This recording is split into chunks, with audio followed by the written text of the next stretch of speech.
ndinenge ndava mitsimu yekwa mai vangu ya salama lako ndibudirewo pachena kana usisade munhu mutaurire pane kurasa unhu uri kuwanza chifinu kugara wakakwindimara kushande chinu chingogara wandiudza kana usisandide kuti ndizivewo unogara nemamudzi wapa une urutu wandichazivewo saka wairota here pawakandiudza kuti unondidawo asi wairota here ukati pandinofa newe unotofawo ndiudzewo pandinokanganisa mudzimu haupe kaviri saka batisisa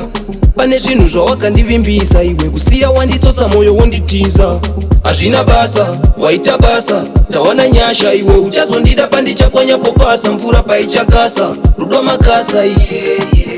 chingogara wandiudza kana usisandide kuti ndizivewo unogara nemamudzi wapa une urutu wandichazivewo saka wairota here pawakandiudza kuti unondidawo asi wairota here ukati pandinofa newe unotofawo sifonera makamba handingakwanise kuti ndikurambidze anoziva zvaunoda ndiwe nemwoyo wako wherever you go sazovara idzo nevane mavara seeshato chinai ndaiti ndikawana mari toenda dubai nhasi ndiri wai handimbonete ndicharamba ndakaema hai chingogara wandiudza kana usisandide kuti ndizivewo unogara nemamudzi wapa une urutu wandichazivewo saka wairota here pawakandiudza kuti unondidawo asi wairota here ukati pandinofa newe unotofawo ndiudzewo pandinokanganisa mudzimu haupe kaviri saka batisisa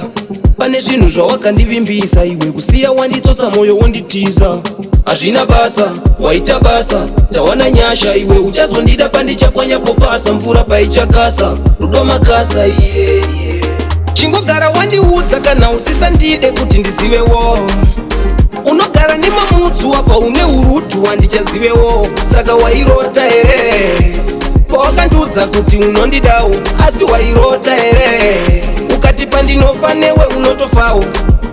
chingogara wandiudza kana usisandide kuti ndizivewo unogara nemamudzi wapa une urutu wandichazivewo saka wairota here pawakandiudza kuti unondidawo asi wairota here ukati pandinofa newe unotofawo